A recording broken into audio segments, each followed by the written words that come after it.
reach back through the ages, prophets and sages, and our fathers and our mothers stalked the way. Dig down through the rubble, finding foundations on which our fathers and our mothers built a world. Explore ancient pathways, crossing continents and our oceans to the home of liberty. Rise up and rebuild now on the foundations. Clear the path so others can find their way home.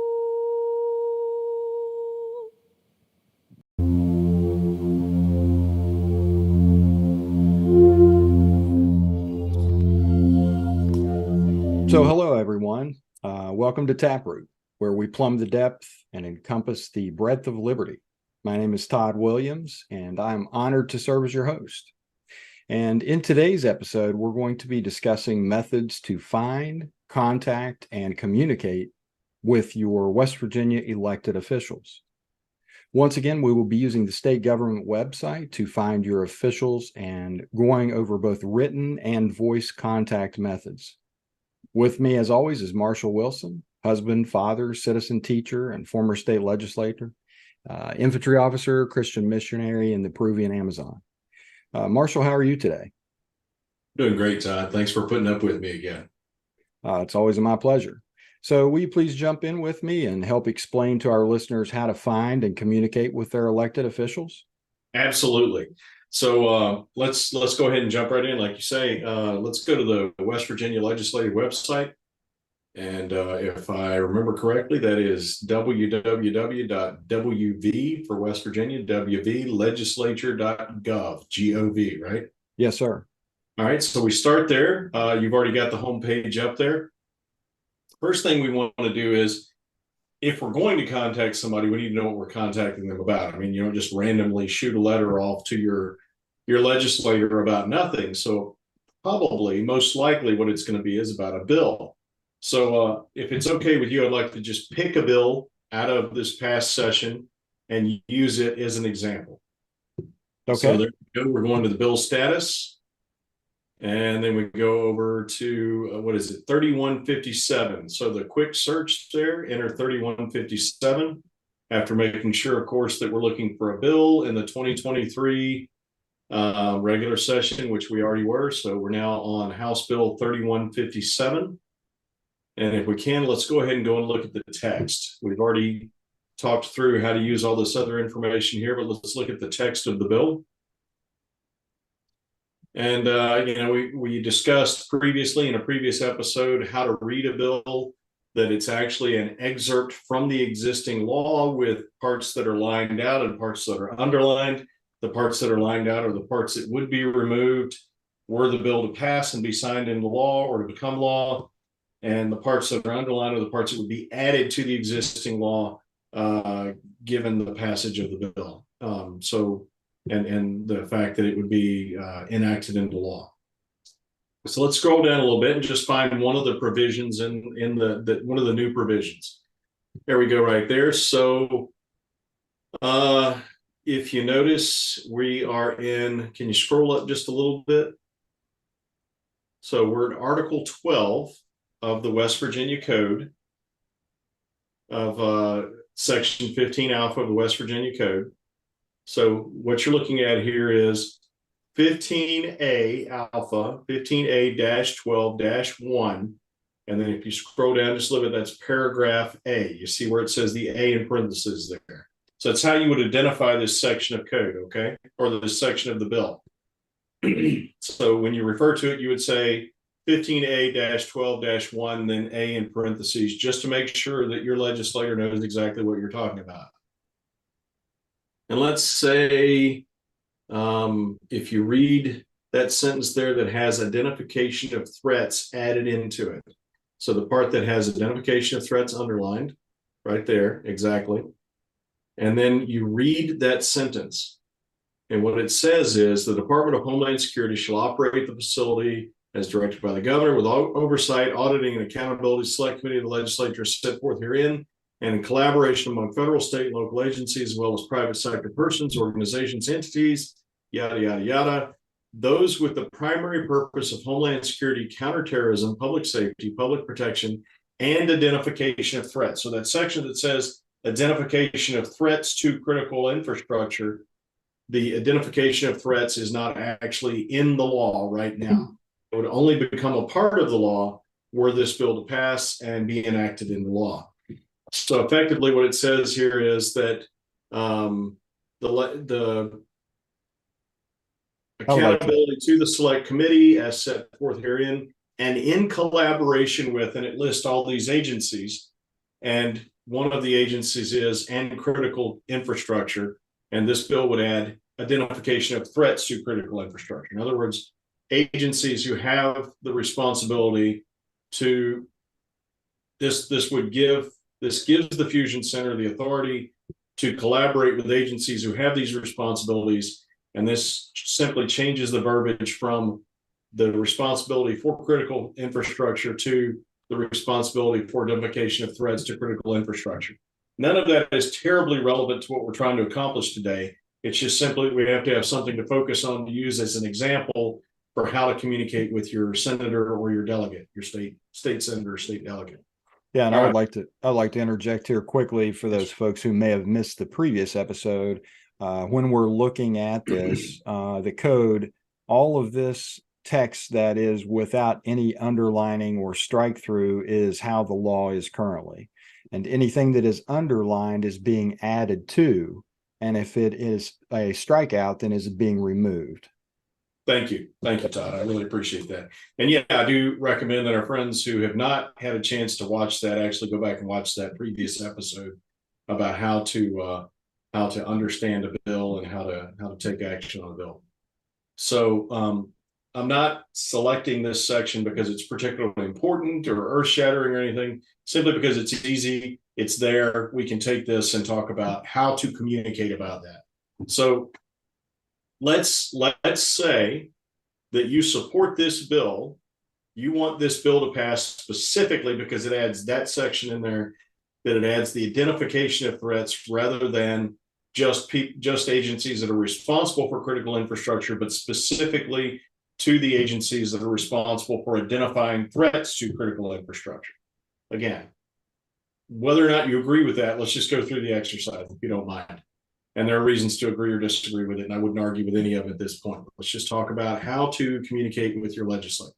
So now that you've figured out what you want to say to them, you want to say, I support House Bill 3157 specifically because this provision that we've identified already adds the requirement that or the authorization for the Fusion Center to communicate or collaborate with agencies specifically that are responsible for identifying threats to critical infrastructure.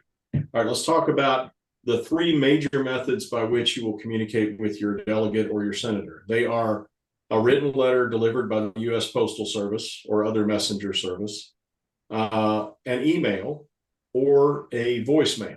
Now, I'd like to state that basically the format for an email or a written letter are basically the same, not really a big relevant difference there. But let's go and look at how to find the person you want to talk to, and then also how to get their communication information. So we go back to the landing page on this, back to the home page for the legislature. And let's say we're looking for, I don't know, Todd, let's look for my senator. Is that okay? Yes, sir. Okay, so everyone in the state has 2 senators. There are 17, it's 2 state senators.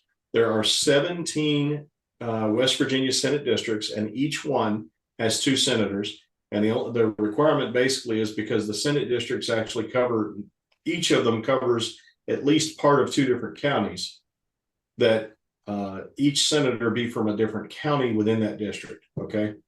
Okay.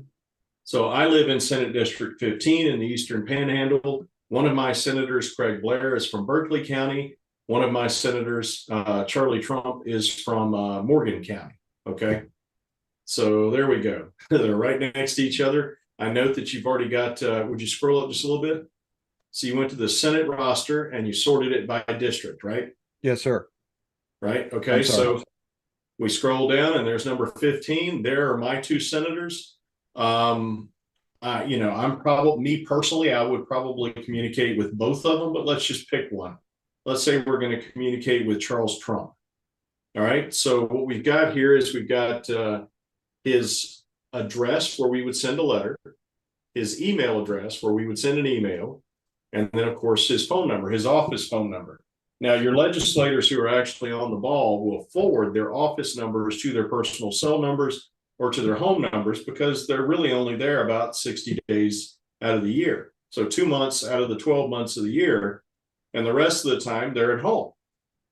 Now I have known delegates and senators when I served in the House who would apparently figured that they were pretty much off duty when they were not actually in session, and didn't forward their phones and didn't even check their emails when they were at home. I don't understand that, but I know people who did it. But I think that your senator or your delegate should be, throughout the year, the entire time that they are in office, that they are, elected to that office, they should continue to check their email even at home, and have their voicemail or their phone forwarded from the office to their personal cell phone. But anyway, that would be like owning a business and hiring an employee and sending them to work at a remote office, and once they get there they don't check their voicemail or their email. They just say, "Oh, I'm on vacation now." Exactly. So let's say that we're going to write a letter to Charles Trump about House Bill 3157. Okay. So I believe we've got a format there for what generally speaking, what the letter should look like. Now I want you to understand this is very general. This is not required. This is an idea. I got a basic format for a letter to communicate with elected representatives from Grammarly.com. I made a few changes that I think are relevant, and here's what we have here. So effectively, your letter should have your name, and actually your address should be right under your name. So I did that wrong. You should have your name, 1 space, and then your address under it. So your name, your address, and then a couple of spaces, and then yes, I'm afraid that is the standard to address it to the honorable delegate or the honorable senator, whether or not you believe that they're honorable. And I'm sure that, there are a lot of questions about that, but that is their official legal title, the honorable. So address it to the honorable delegate. And in this case, we're actually writing to my senator. So what we'll do is we'll leave off the honorable delegate, WV House of Delegates. We'll delete that out, and we will instead, all that we would delete. And instead we would actually use the honorable senator. So if you would, Todd, up there at the top, put Trump there. So let's go up to the top, and in brackets put, S. Marshall Wilson, except remove the brackets if you don't mind. Yep.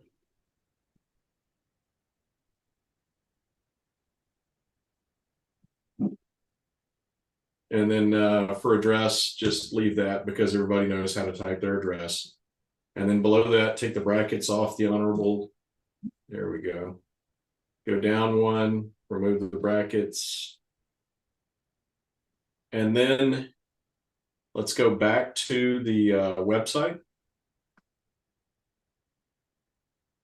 Look at Charlie Trump there, and we are looking for room 210 West, building 1.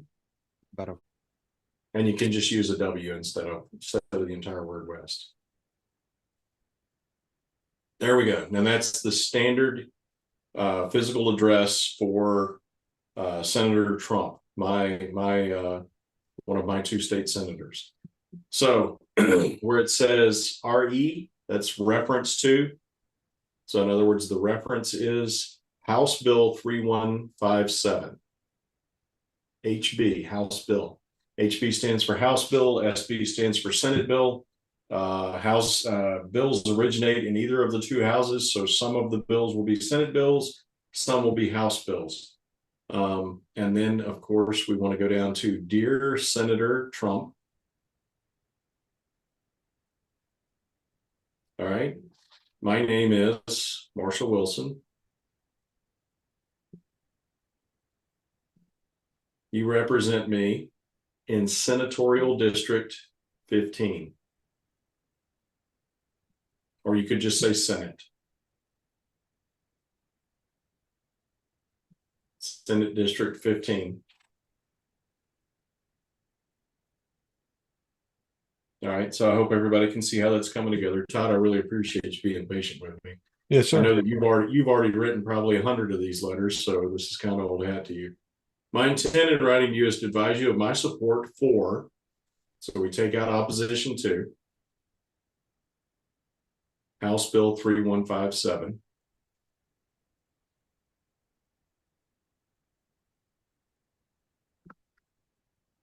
I support House Bill 3157 for the following reasons.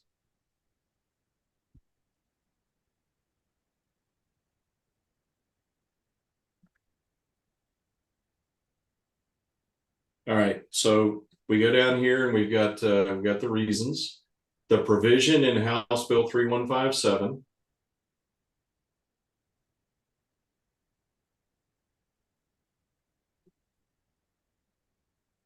at, so we go back to the bill itself.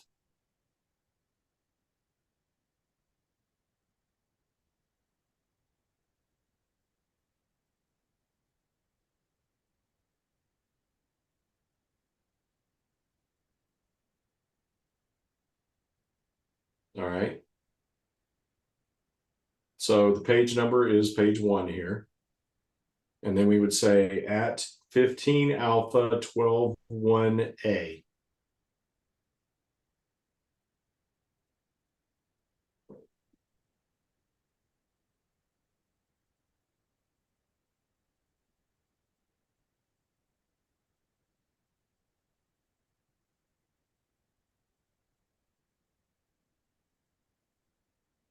That, and then you quote the portion that, so at 15 alpha 12(1)A, it adds in the section that says threats to key critical infrastructure, identification of threats. So I would say, We just do this whole sentence. no, No, I would just say the provision that includes the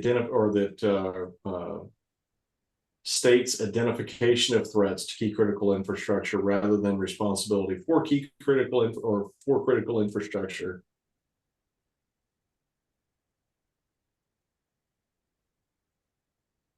All right. The provision in this bill at this section. No, we've already got that at the beginning there. oh, I was just dictating. Yeah, just put the quote in there.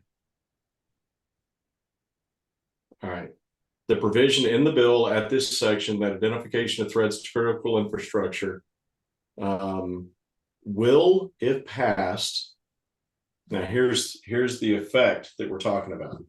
Now I say for your family, your business, your community, or whatever, it can be just a general effect for the community as a whole. In other words, this actually allows the focus on specifically on agencies that identify threats. So I would say, will it pass?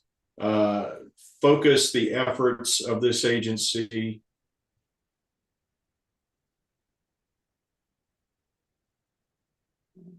on collaboration with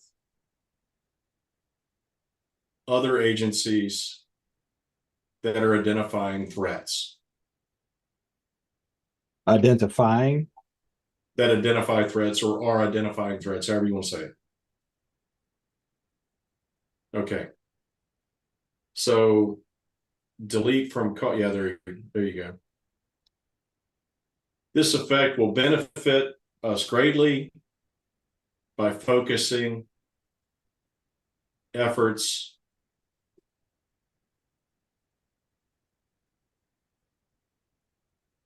resulting in more efficient and effective services.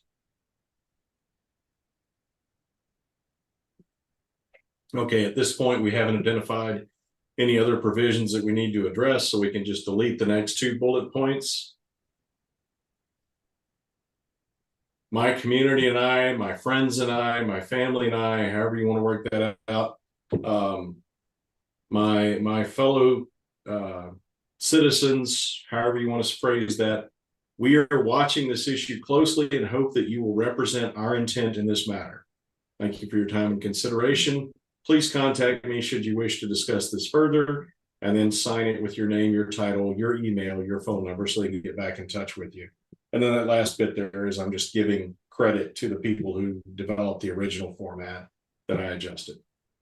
So I hope that makes it clear. We will have this format posted, the original version of it. We'll have it posted so that you can look at it when you go through this. If you, in the future, when you decide you want to contact your legislator, you'll be able to refer back to this and not have to watch the entire episode, but just look at this. Now let's move on to let me note that generally speaking, an email should look just like that. So let's go back to the website and figure out where to find Senator Trump's email address.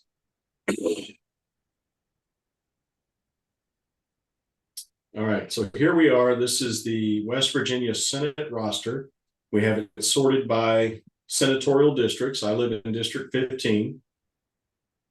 And there are my 2 senators, Craig Blair and Charlie Trump, and we're writing an email to Charlie Trump, and there's his email address. So you just open your email app, or however you send your email, whatever program you use to send your email. You cut, like Todd's showing you right there, you copy that email address, you drop it in there in the to block on your email, and you basically use that same format you would use for a written letter. Type that into your email body and shoot that off. Of course, what you can also do is you can simply create this format here and then attach it as an attachment to your email if you want to do that. But so you can contact Senator Trump or your senator via that system. So let's talk about doing a voicemail. And this time we're going to use my delegate. And what we may do, Marshall, is post both the telephone script and this written script in the show notes or the description for this video. That way our listeners can literally download the example and then just put their information in there and save it. And then anytime that they want to contact their representative or senator, their delegate or senator, they can just fill in the pertinent information and off it goes. Thank you, Todd. That makes sense. I'm glad you're here. Me too. So let's look at the format for a voicemail. Effectively the same information, but because you don't have as much time, you don't have the opportunity to give as much information, it's a much truncated form. And then we end it with, if we can look at the part right down there at the bottom, right above the signature, it says, please contact me so I may explain my position on this further. Now, if you remember in the letter format, it says, contact me at this address or this phone number or whatever, if you would like to discuss it further. But in this voicemail, you're not leaving that option. You're not saying, if you feel like contacting me, please contact me. You're saying, look, I have more I want to say on this. You need to contact me. Here's how you do it. I hope that comes through clearly. So let's scroll up to the top. Basically the same information. Hello, Delegate or Senator Trump. My delegate's name is Forst. Hello, Delegate Forst. My name is Marshall Wilson. I want to jump in real quick and relate something in perspective with what you just said. Please contact me so I may explain my position on this further. I have either written or left voicemail messages for my delegates or senators and ask them to contact me. So then that's a good gauge of are the people reading or listening to your correspondence? Do they really care what you think? Are they going to take the time to contact? And then the best part is when I have left them a message and they've never returned my call. And then I go to the Capitol and I see them face to face and I say, hey, I left you like 4 voicemail messages and I never did hear back from you. I asked you to call me back. So are you so busy that you can't call me back? Or well, and once again, let's put it in the context that you brought up earlier. These are our employees. That's right. If you own a business and you employ someone, you have employed this person you've elected to represent you. You own the government. It's your business, right? Yes. So sir. these are your employees. You contact them. You say, hey, here's some information. By the way, I need you to get back with me on this so we can further discuss it before you take action. And they ignore you. Does this person really need to be your employee much longer? Right. No. Yep. No, if they're not going to follow your instructions and get back with you and find out where you really stand on the issue and what your reasoning is, they don't deserve the opportunity to serve you. I agree with you 100%. And I think even if they are right in the middle of something and they're busy, the very least they could do would be to call you and say, hey, can we discuss this at a later date or something? Or at a minimum, shoot you an email and say, hey, thanks for the call. Please drop your notes here. I will be more than happy to review them. Right. At a minimum. That is a bare minimum. Yes. Okay, so let's go through this real quick. We are going to address this to my delegate. Todd, let's zip over to the delegate roster real quick so I can show everyone who my delegate is. So you go up here to the House delegates. There's the delegate roster. I am in delegate district 91. So we've got it sorted backwards, starting at the biggest number because I'm way out in the Eastern Panhandle. And there's Don Forst. All right.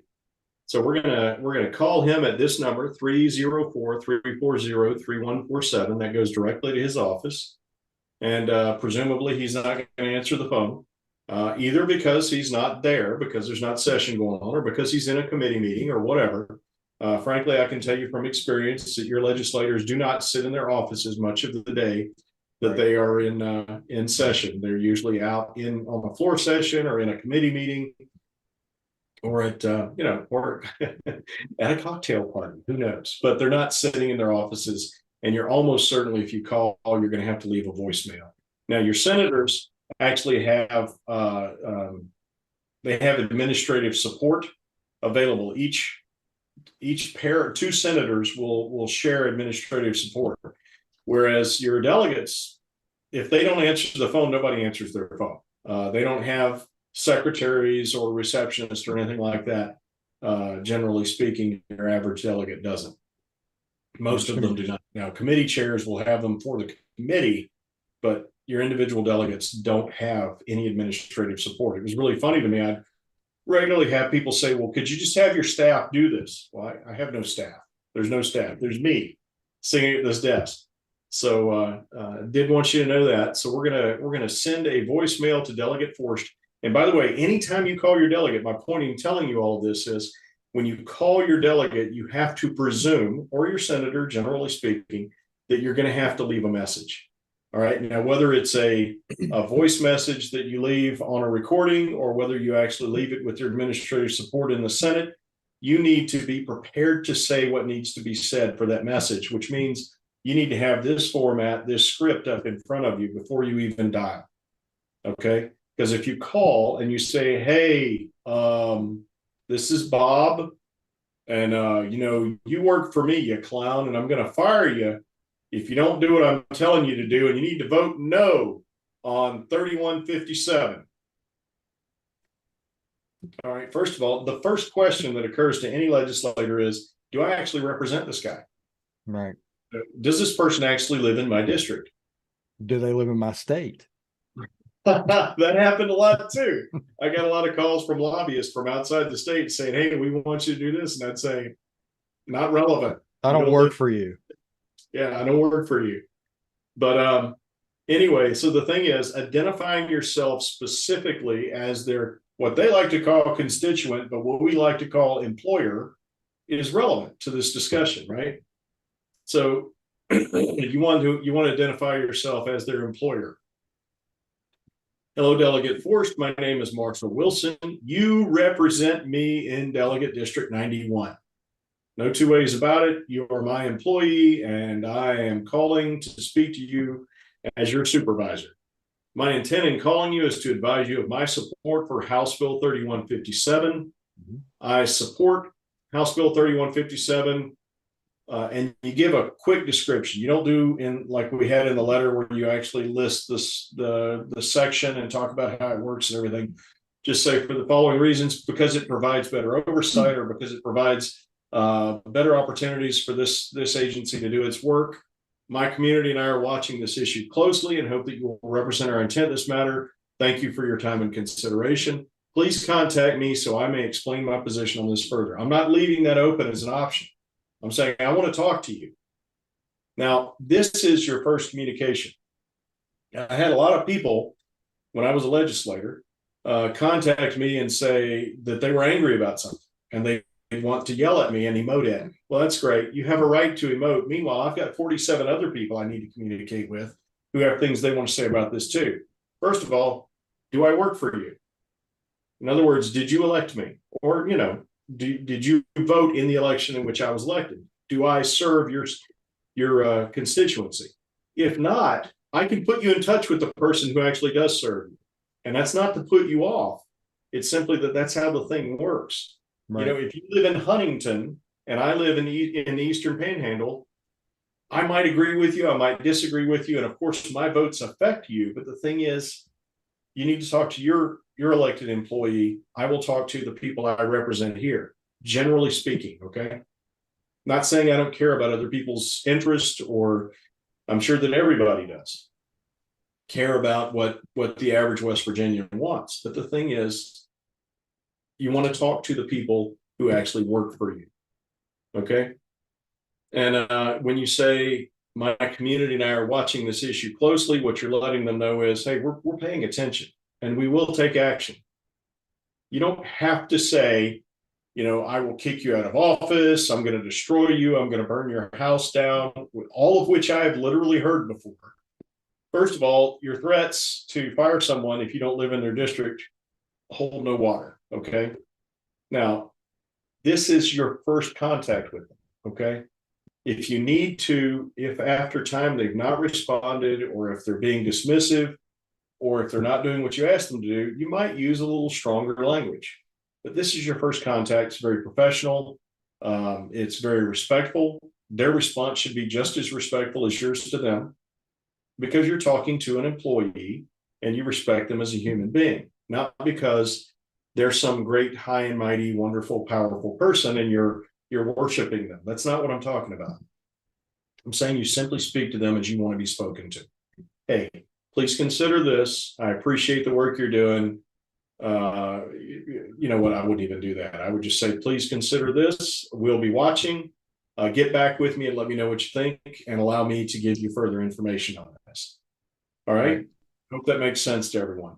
So the voicemail is a lot shorter than the letter, but it ends with contact me so I can explain my position on this further, which gives you the open door to add the additional information that you already put, or that you would put in a letter were you to send a letter.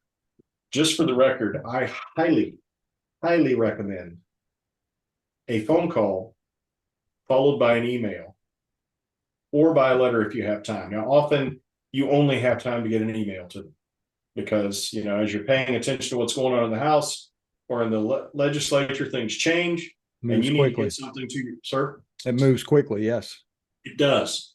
So if you have time to send a letter, that is absolutely the best way. And not only that, make sure your letter is hand signed. Even if you type it up, make sure you hand sign it. And then you hand address the envelope, because these get priority. The hand addressed, hand signed letters get priority. They mean more to your legislator. I promise you.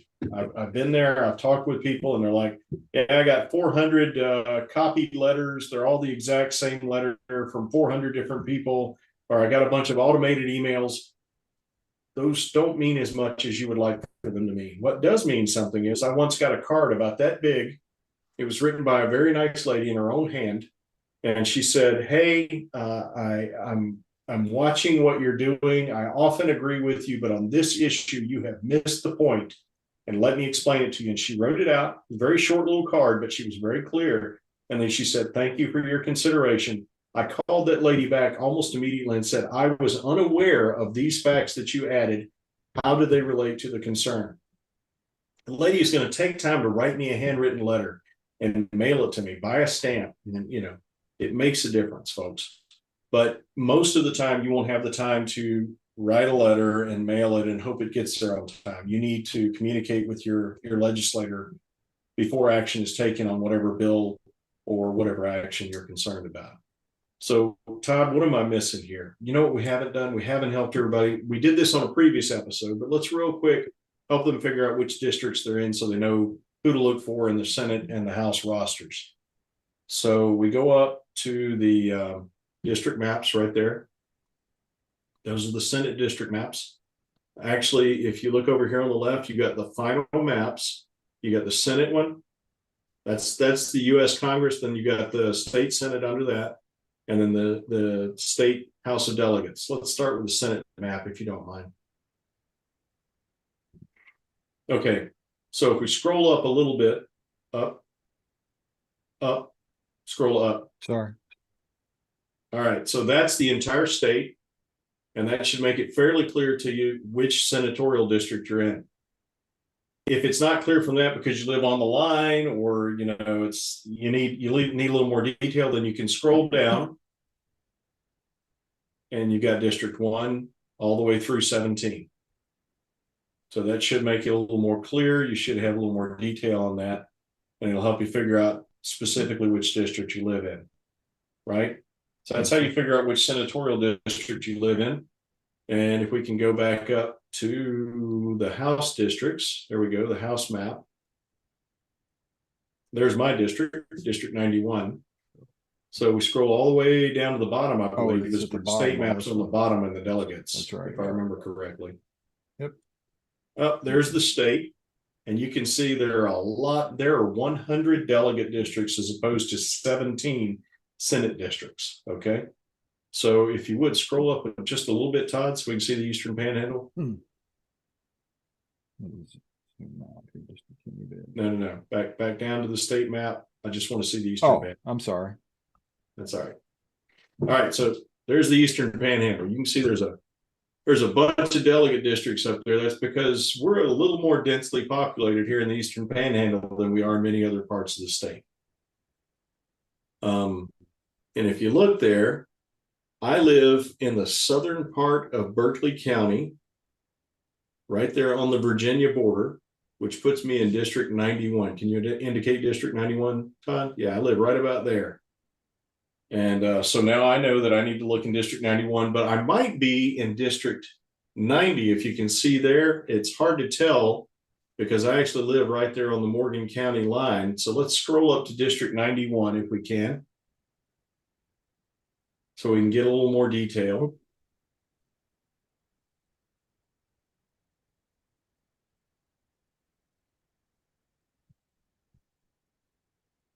There we go. There we go. That's District 91 right there. And I look at it and I can see the dotted line, and that tells me that that is the county line between Morgan and Berkeley. I know that I live in Berkeley County. Obviously, I live in District 91. All right, so that helps you clarify that. And then that gives me the information that I need to go to the Senate and the House rosters and figure out who my senators and my delegate are. Now, each person in this state is going to have one delegate. We have 100 one-member delegate districts and 2 state senators. We have 17 senatorial districts, and each district is represented by 2 senators. So at the most, you have 3 legislators you might want to communicate with, okay, that actually work for you. I am not saying there will never be another situation in which you wouldn't want to communicate with other legislators who are not necessarily in the district that you live in. For example, if there's a bill that you're concerned about that's in a certain committee. So, Todd, if we could, can we go up and look at the House Veterans Affairs Committee? So you notice Todd went up to House, then down to committees, clicked on that. That brought into this page. And then you scroll down there in alphabetical order, find the Veterans Affairs and Homeland Security Committee. Click on that. And then there are the members of the Veterans Affairs and Homeland Security Committee. So House Bill 3157 was in the Veterans Affairs and Homeland Security Committee. I want it to pass. So what I would do personally, me personally, is that I would get the email addresses for each one of these people, each one of the members of this committee, and I would send them to all of my friends throughout the state and say, please contact these people and ask them to pass House Bill 3157 out of their committee so that it can then go to the next committee. And then we'll contact everyone across the state, all the delegates from across the state who are members of that committee, and ask them to pass it out of that committee. And then once it gets onto the House floor, we will contact any senators specific or any delegates specifically who have expressed a problem with this bill or who didn't vote for it in committee or who we think might cause a problem for it, and let them know that we want it to pass. But that's a little more advanced. Right now, what we're talking about in this episode is contacting your representatives, your 2 senators and your 1 delegate, specifically to serve your purposes in general in the House of Delegates or in the West Virginia State Senate. And Marshall, yes, would you say that, I mean, ideally you would want to contact everyone on the committee, but wouldn't you say it's fair to say that contacting the chair and the vice chair would be kind of a priority? Yeah, it would, absolutely, because the chair is the one who determines whether or not the bill even comes up in the committee. And I appreciate you bringing that up, Todd. But on the other hand, if you know that if, say, your delegate or a delegate you have a relationship with is on that committee, you could actually work through them to communicate with the chair as well. So I would send a note to the chairman and say, hey, I want this bill to come up in your committee. And then to the delegate you're working with and say, hey, could you also communicate with the chair and say, this is an important bill that needs to be brought up. We need to deal with it. Yep. All right. So what are we missing here as far as the intent for this episode today? To teach everybody how to figure out what's going on with the bill, how to communicate their intent concerning a specific bill to their 2 senators and their 1 delegate, and how to do that professionally and in an effective manner. In written form and via the telephone. Yes, sir. I think we've covered all the bases, and I would invite any of our listeners, if you have other questions about this or you're not clear on something, please drop us a comment so that we can come back and cover those. Our plan is at some point in the future, we're going to take questions, and then we'll have a specific podcast episode that will deal with the questions that have been posed to us and help answer those. Right. And so right now we're just laying the groundwork. We're talking about, we've done one podcast that says this is what America is so that we understand how our government's supposed to work. And then we've talked about how the legislative website works, how to read a bill, and now how to communicate with your legislators about the bill. And we're just going to keep moving from here. And our intent is basically a 2-pronged attack on our government that allows the citizens to reestablish control of our government. And those 2 prongs are philosophy, which is basically understanding the thought, the ideas behind our government, and then actual practical steps that you can take according to your philosophy to train your government to function the way you want it to function. Right. I hope that's helpful. Yeah, I think that's great. Well, thank you very much. Thank you very much, Marshall, and thank you to all of our listeners. We look forward to the next episode. Thank you all very much. Appreciate you, Todd.